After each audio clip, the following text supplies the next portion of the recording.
Welcome to The Explainer. Today, we're diving right into one of the most legendary, bloody, and honestly deeply misunderstood cultural clashes in ancient history. We're talking about the Roman Empire and the Celtic world. We're going to break down exactly why the Romans slapped the label of barbarian on the Celts. And to do that, we've got to look at the historical sources, the archaeological record, and frankly, the incredible power of ancient political spin. So, let's get into it.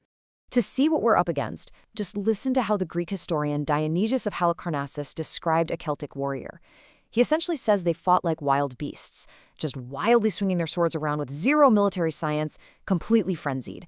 And this terrifying, over-the-top Greco-Roman description of the savage Celtic warrior, it's an image that has literally persisted for over 2 millennia. But that brings us to the central mystery of our explainer today. Were the Celts really just this horde of unorganized, mindless savages? Or was Rome spinning some really heavy ancient political propaganda just to justify its own actions? Let's start unpacking where this whole barbarian myth actually came from. Section 1. The Barbarian Stereotype. So, when you picture a Celtic warrior, the classic image in pop culture is, well, a naked, screaming madman, right? But if we actually look at historical sources, like Polybius's account of the Battle of Telamon, we see that fighting naked was actually a very specific tactic. It was used by a group called the Gaisate. These were likely bands of unattached, young mercenary warriors, and they threw off their clothes specifically to intimidate the Romans and show absolute fearlessness. The absolutely crucial point here is that this was just one specific group of mercenaries. This was definitely not the standard uniform of the entire Celtic culture across Europe. But the myth gets pushed even further when we look across the English Channel. Roman writers, and Julius Caesar was a big offender here, described the Britons as charging into battle wearing animal skins and painting themselves blue. Later on, commentators just assumed this was a plant dye called woad. So what happens is, you take the naked Gaisate, you combine them with Caesar's blue-painted Britons, and boom, suddenly you have this ultimate, persistent stereotype of the wild, unhinged berserker. Section 2, Trauma and the Celtic Threat. Now, to be fair, the Mediterranean world was terrified of the Celts for a really good reason. For centuries, the Celts weren't just some minor nuisance on the border. They were an overwhelming existential threat. Look at this timeline. In 280 BC, they invaded Greece and attacked Delphi. In 225 BC, Rome had to fight off a massive coalition at Telamon. The Celts were repeatedly pushing into the territories of major empires, and they were winning. But the most important date we need to talk about is 390 BC. A Celtic confederacy led by a guy named Brennus completely routed the Roman army at the Battle of the Allia, and then they sacked the city of Rome itself. They occupied everything except the Capitoline Hill. This was an absolute disaster for Rome. It left the city in ruins and inflicted this deep, lasting, traumatizing scar on the Roman psyche. So the barbarian label wasn't just casual name-calling. It was born out of genuine, lingering terror that Rome could literally be wiped off the map again at any second. Section 3. Caesar's Political Propaganda. When we apply some historical analysis, it tells us pretty much everything we need to know about our primary source for this era. Caesar's incredibly famous commentaries on the Gallic Wars were absolutely not an objective history. Not even close. They were written by a highly ambitious general trying to build up his own personal power and brand back in Rome. Between 58 and 50 BC, Caesar deliberately, highly exaggerated the wildness and the threat of the Gallic Celts. He basically weaponized that deeply ingrained cultural trauma of another Celtic invasion just to justify his brutal, decade-long campaigns in Gaul. And the thing is, this was just the standard propaganda playbook for them. Greco-Roman authors constantly cultivated this image of undisciplined, savage hordes massing on the edges of the empire. Why? To contrast it with their own self-proclaimed civility. Painting the Celtic enemy as chaotic, animalistic, and, frankly, unintelligent, it made Roman conquest look a lot less like a greedy land grab and a lot more like a noble, civilizing mission. Section 4. Headhunting and Shared Brutality. Okay, we have to address the elephant in the room here. The ancient sources constantly pointed to the so-called cult of the severed head as undeniable proof of Celtic savagery. And yeah, to a modern observer, and definitely to the ancient Romans, this sounds incredibly gruesome. But to objectively understand this, we've got to reframe it. Because for the Celts, the human head was venerated above absolutely everything else. It wasn't just a murder trophy.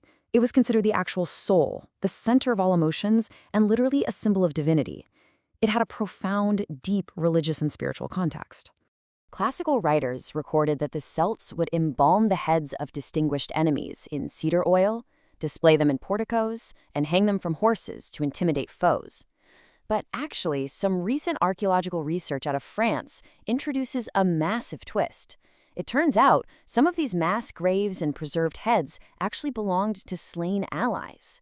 They were respectfully collecting the heads of their fallen comrades to honor them, keeping their spirits close, while the defeated enemies were dumped into mass graves with their weapons ritually broken.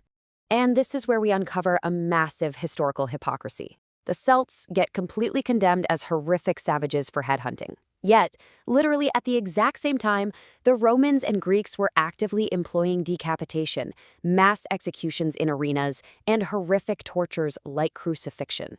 The only difference? The Romans viewed their own violence as acceptable justice and statecraft.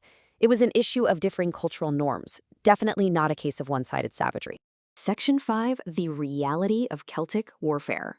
So, far from being primitive men just banging rocks together, the Celts were actually brilliant innovators. Did you know they were master ironworkers who actually invented chainmail armor? Seriously, they invented it. They also forged something called Noric steel, which was literally the highest quality weapon material you could get in the entire Roman Empire. They crafted highly effective long iron swords and pioneered these advanced, incredibly light two-wheeled war chariots. I mean, does that sound like a culture lacking in military science to you? And their tactical complexity is perfectly summed up by something called the Trim Marquisia. It was this highly organized Celtic cavalry system where riders were divided into teams of 3. But here's the clever part. Only 2 would be mounted at any given time, allowing for rapid reinforcement and remounting right in the middle of a battle. That completely dismantles the myth of a raging, brainless mob just charging forward blindly. They knew exactly what they were doing. What's really amazing is that even Caesar himself occasionally let the truth slip. In a rare admission in his own writings, Caesar actually noted that the Celtic Helvetii tribe fought in close order. They formed highly organized, overlapping phalanges to defend against his cavalry. It's such an ironic contradiction. He calls them disorganized beasts on one page, and then admits they formed complex infantry squares to repel his troops on the next. When we put the Roman myth side by side with the archaeological reality, the contrast is just staggering. The Romans sold the world on the myth of a naked, chaotic, unarmored mob fighting like wild beasts. But the reality? The reality is they were facing the inventors of chainmail, masters of Noric steel, warriors who organized in disciplined phalanxes and fielded incredibly complex cavalry units. This juxtaposition just shows you how incredibly powerful the Roman spin machine really was. Ultimately, we arrive at the core tragedy of Celtic history. The Celts were a brilliant, highly complex society, but they passed down their culture, their lore, and their history orally. They didn't build vast written libraries.